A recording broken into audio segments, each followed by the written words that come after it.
Hello everyone, my name is Jim Garrity. Welcome to this, the second video in the series that covers the rebuild of our rim latch. In the first episode we disassembled the latch, we removed all the paint and was in the process of removing the worn out brass bushes that supported the door handle shaft. As a recap, this is how the first bush came out.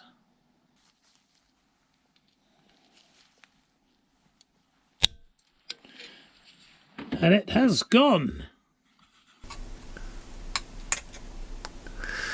There we go. Anyway, that's that one out. We now got to do the address this one here. And now I know how it looks. Ta-da! I should be able to get this one out with no problem. So, did that second bush come out with no problems? Now all I've done on this latch, here's the main hole. And what I've done is drilled two 3mm holes.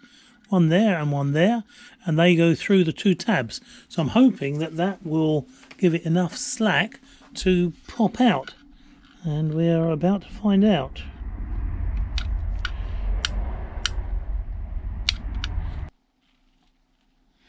It's moving. I think it's about to pop out. And there we go. It came out a lot easier than the last one.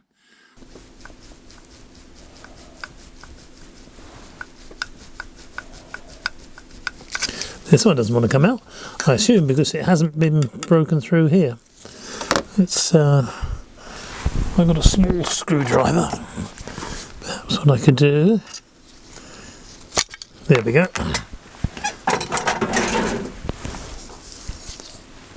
Right, now I've got to make two new ones and then fit them in those holes. How am I going to do that then? I've had a look through the offcut box and I've come up with a lump of brass.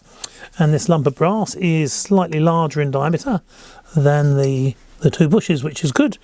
So all I need to do now is whip this off, make the two bushes, and then somehow hold the new bushes in place on the latch. And we put the brass into the machine and face the front.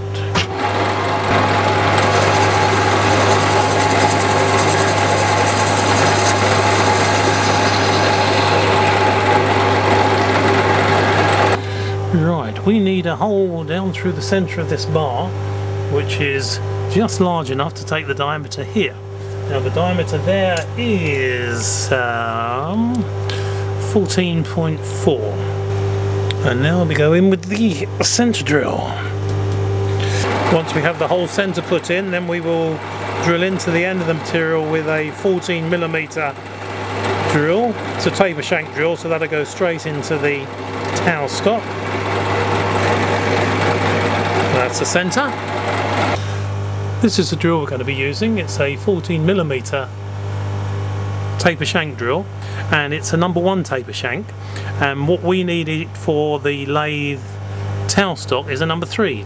So we have to use 2 sleeves, and that sleeve is a 1:2, so that's now number 2 Morse taper. This sleeve is 2:3, so that goes on there. So we've now gone from a number 1 Morse taper to a number 3 Morse taper, and that should fit straight into the towel stock, which of course it does. There we are. And now we can drill the hole. And we're going to go in, we'll be going in about 15mm, I think. So that's in 5mm. That's in 10. Right, that's the hole drill. Let's measure to see what size it actually came out at. 14.16. Yeah, so we're just over the 14mm. So we have 0.3 of a millimetre. So if we skim the inside of that hole with the boring bar, so what I'm going to do is just touch the tool on the inside diameter. There we go, that's just touching the edge now. 1, 2, actually I've got in 14mm, it's come out. So we giving, I've got a reading of 14.14 to 14.2. Let's come out here a little. 14.15. So we are very close, but we're not oversized, which is good news. This isn't fitting in yet, so let's open it up another 0.05. So I can dial that in. 0.05 is just there. So that should open it up 1/10 of a millimetre.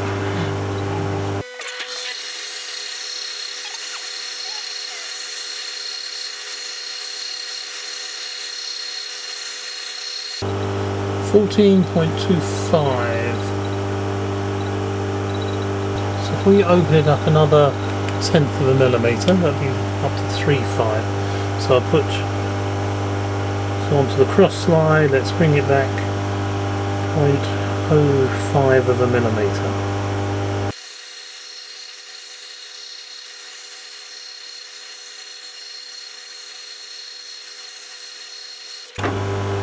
We should be getting fairly close now.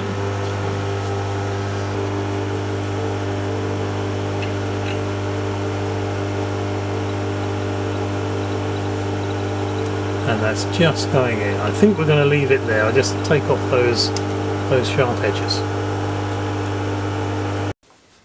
Now the bore is to size in the centre of the material here. We're going to be parting off the bush from this end. Now that bush is to fit in and around this hole here. Now the hole is 15.5 millimeters in diameter. So what I intend to do is turn a boss on this surface 15.5 millimeters in diameter, which is just a little bit bigger than the 14.4 millimeter hole, and then that little boss will engage into this hole and date them together, and then that way I can drill and tap the fixing holes through the bush and the plate at the same time and make sure that everything is in line. So that's the next thing to do. I've got to turn down a boss on this surface.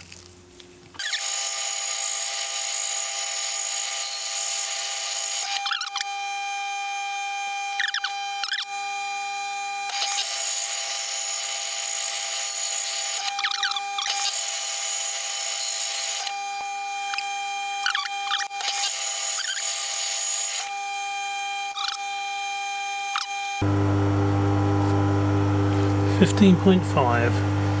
So I think it's just the burr now that's holding it out. We need to get down the outside diameter to 29 millimeters. I've just measured this, it's just over 31, so I'm going to turn off 2 millimeters.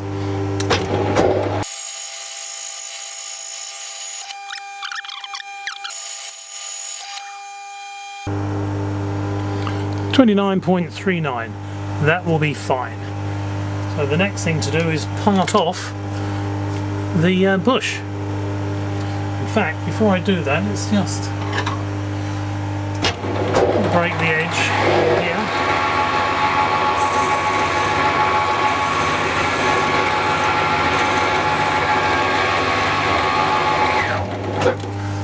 And now we need our parting tool in. I'm going to make the bush 2 millimeters thick, sorry, 2.5 millimeters thick. So I have the parting off tool in there now. The compound slide I've set to 0. I'm going to be moving the saddle until the parting tool has just passed this edge, which is there. And now advance the compound slide on 2.5 millimeters. 1, 2.5, just there. And now we should be able to part off our first bush.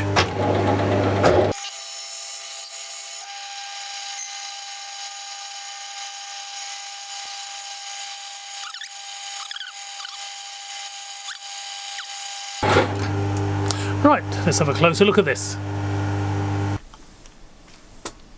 And we're looking at the rim latch.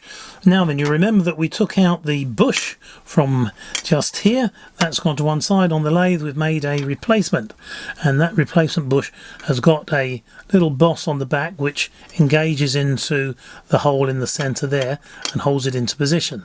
Now I'm going to hold the new bush onto the latch with 4 M2.5 screws.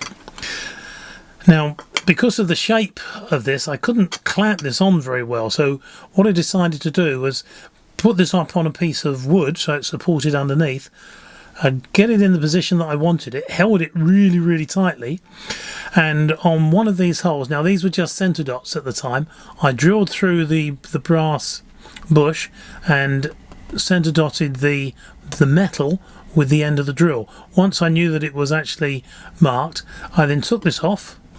I drilled both of these with the tap-in size, which is 2.05 millimeters, and tapped that hole there. I then countersunk the rear of this hole. Sorry, once I drilled it all the way through, that 2.05 millimeter hole, drilled it all the way through, countersunk the rear, and then I screwed this in place with just one of the screws. Now, to make sure that I got it in the right way, I put 2 little dots just there, and I've also put 2 little dots just there, so I know it goes round that way. I then put that single screw back in, and with that securing it, I could then go around and drill these other 3 holes. Once those holes were drilled, I took this off, tapped those M2.5, went through with clearance here, turned it over and countersunk the rear, which gave me 4 holes, all countersunk and all to the same depth, and 4 tapped holes in the ring. Now all we have to do is put it together. Right, I've put Loctite 242 in the threads of all 4 of these screws. I've also put a little bit between the bush and the latch body as well. I just need to finish doing these up. So that's 1, 2, 3, 4.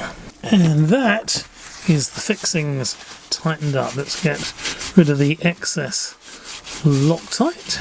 There we have the business side of the latch. That's the part that we'll see. This will be hidden under the knob. The knob will fit just there. Right, that's that one. So that is screwed together. We put that to one side. I've got the same to do with this one, and I did the same operations on this as what I did to the latch body. So the bush itself has been drilled and tapped, 2.5 M2.5, and clearance hole in the metalwork here, and countersunk, screw together. I haven't put any Loctite on it yet. I'm just about to take it apart and then put the Loctite on. And I've just put the Loctite on these 4, and we just got to tighten them up. 1, 2, 3, 4. There we go. So we now have Loctite on all the fixings, and there's a little bit of Loctite between the ring and the metalwork as well. So that should hold it all nicely in place. It's now time to assemble the rim latch and see if it all goes together.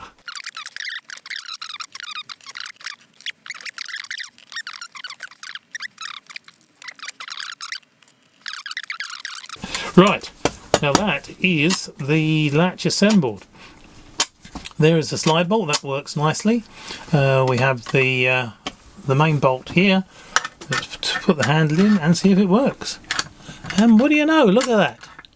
Both directions. Now we've lost all of that slack from around the knob hub and the 2 bushes there and there. You see, it's a much better fit now. There's hardly any movement in there at all, and this is without any lubricant in as well. This is going to be the tightest it's ever been. But I think that is a success story. That is fitting very nicely. I said to Anne, oh, could you bring home from work, please, some clear varnish? The latch has now been cleaned up and it's ready to be varnished. And because it's going to go into the bathroom, where it's definitely get damp, let's get some exterior varnish. So she brought this varnish home from work. And it wasn't until we got it home that we read on the back. It doesn't say anything about metal at all. It talks about wood and how it's wonderful for wood, but doesn't say anything about metal. It doesn't say don't use it on metal. So we thought, oh, well, we'll give it a go. So this is the latch case, and that has had one coat of varnish a couple of hours ago. It's dry to the touch now. Here's the back plate. And again, that had one coat of varnish at the same time. So I'm going to put a couple more coats on. They say leave it 6 hours between coats. So I've got a few more hours and I'll stick another coat on tonight and then probably another one tomorrow to give them all 3 coats. And then we'll see if the varnish stays on. At last, it's time to put the rim latch back together. I'm celebrating with a brand new pair of gloves. Woo! And I'm going to be using this lubricant, Castrol CL grease. Now, this CL grease is good for outdoor applications. If I was, say, lubricating a main stand for a motorcycle, then I'd be putting CL grease on it. Let me read out its characteristics. Here we go. Castrol CL grease, a soft adhesive lime-based grease with excellent water resistance. Suitable for exposed chassis points and other wet applications such as outboard motor controls, etc. Well, there you go. So it's got to be a good one for going in the lock or the latch of a bathroom door.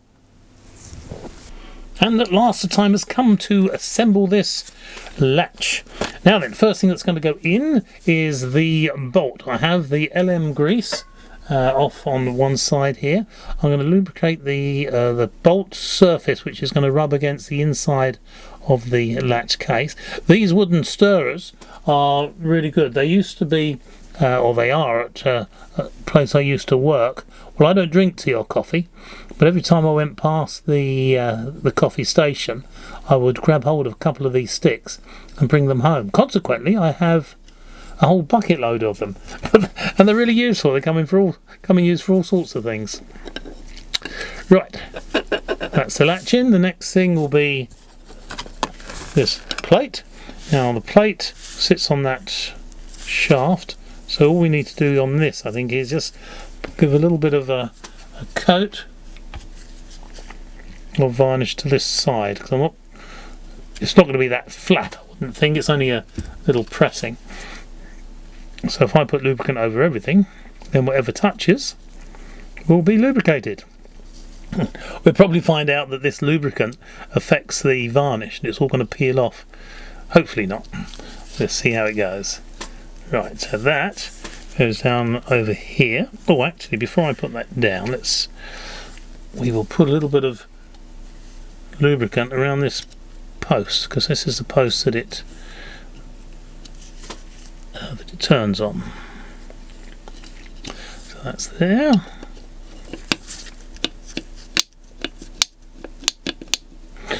Right, next will be this bolt here.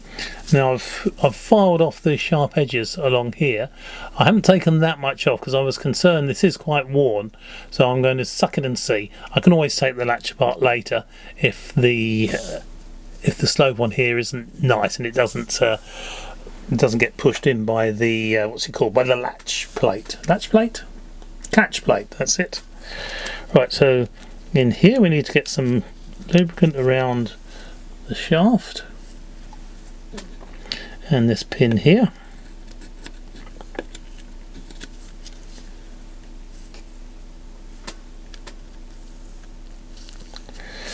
Right, and what I will do also, I think I'll just stick a little bit on here. This is the hole that the latch goes past, but that I can always lubricate later on because that's outside the latch, and that should plop on that pin. Get on. Plop. There we go. Right, let's put the knob hub in.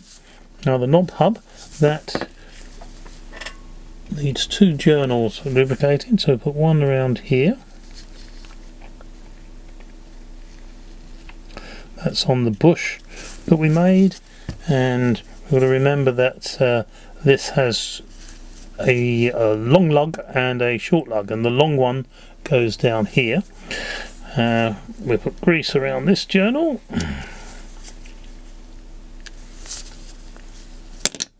Whoops. And also on these two tags, these two features here that come up, and on those lugs there. So that should now fit in that bush, which it does, like that. The spring is going to be next. Now I think what I may do here is put grease all over this. I'm going to use my finger.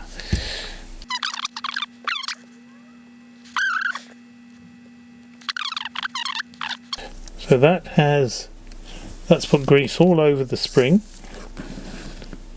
I'll move it at that angle. Now the spring has got to go over that pin and between these two pins. So we scrunch it together with the fingers over that top pin and between these two. There we go, move it back. So we're getting close. We have one more spring to go in place. So this is the other spring that sits on top of that that latch. So I'm wiping grease all over that. I'll put that on there. The next thing to do is just wipe my fingers, and then we'll put some grease on the journal of the knob hub, the top journal, which is going to go into the lid or the back. So this comes around here.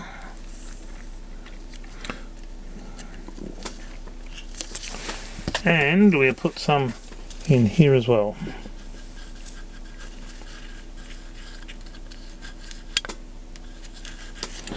Right, so that is everything on the inside of the latch.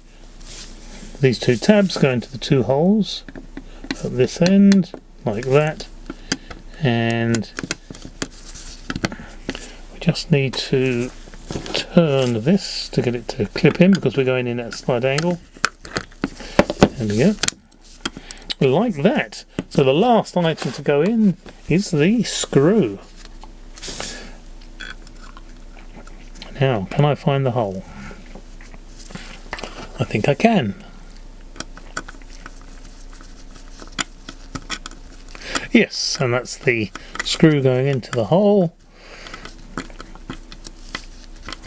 And that finishes the assembly of the latch.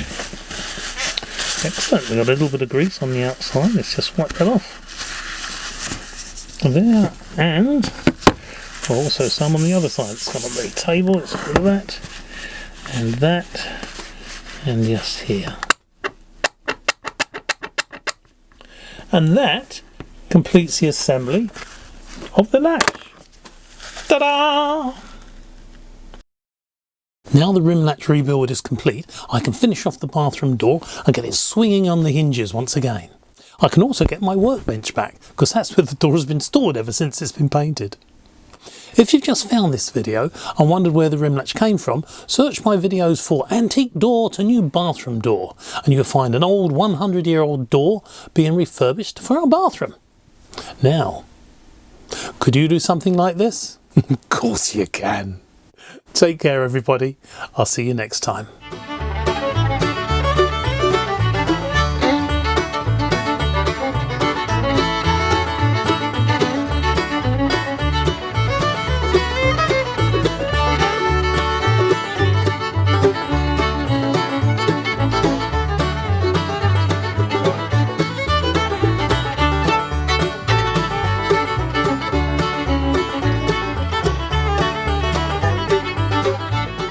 Could you do something like this? Of course you can.